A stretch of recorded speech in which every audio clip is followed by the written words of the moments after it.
The greatest show on earth খ্যাত FIFA বিশ্বকাপের বাকি আছে আর মাত্র ৪৪ দিন। তবে সময় যতই ঘনিয়ে আসছে ততই বাড়ছে ফুটবলারদের ইনজুরির মিছিল।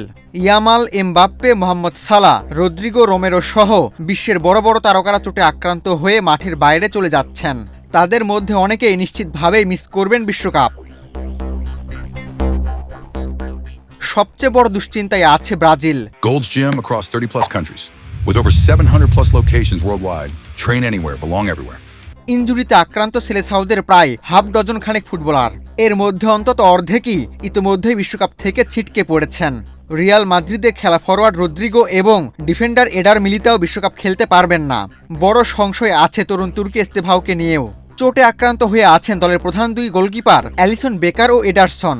ফিটনেস সমস্যার কারণে সবচেয়ে বড় তারকা নেইমারকে পাওয়া যাবে কিনা তা নিয়েও অনিশ্চয়তা কাটেনি। সব মিলিয়ে ২৪ বছর ধরে বিশ্বকাপের স্বাদ না পাওয়া ব্রাজিলের জন্য এবারের বিশ্বকাপ কঠিন হতে যাচ্ছে তা বলাই যায়।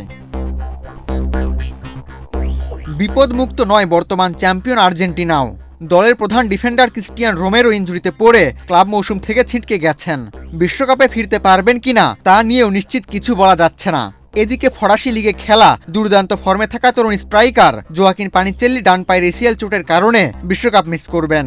আরেক অভিজ্ঞ স্ট্রাইকার লাউতারো মার্টিনেজ পুরো মৌসুম কাটিয়েছেন ইনজুরির ভোগান্তিতে, ফলে তাকে নিয়েও দুশ্চিন্তা রয়েছে আলবি সেলেস্তেদের। এদিকে বিশ্বকাপ খেলা নিয়ে শঙ্কা রয়েছে বিশ্বের অন্যতম সেরা ফুটবলার লামিন ইয়ামাল ও কিলিয়ান এমবাপ্পেকে ঘিরেও। যদিও এমবাপ্পের ইনজুরি নিয়ে ফ্রান্স কিংবা রিয়াল মাদ্রিদ বিস্তারিত কিছুই জানায়নি, তবে কোনো সংশয় উড়িয়ে দেওয়া যাচ্ছে না। অন্যদিকে ফ্রান্সের নিয়মিত স্ট্রাইকার হুগো একিটেকে বড় চোটে ইতিমধ্যেই বিশ্বকাপ থেকে ছিটকে গেছেন। এদিকে জার্মানির সার্জ গ্যানাব্রি, স্পেনের ডানি কারবাহাল ও কোকে, মিশরের মোহাম্মদ সালাহ, নেদারল্যান্ডসের জাভি সিমন্স সহ একাধিক ফুটবলার বর্তমানে মাঠের বাইরে রয়েছেন। তাদের মধ্যে অনেকেই মিস করবেন বিশ্বকাপে খেলা।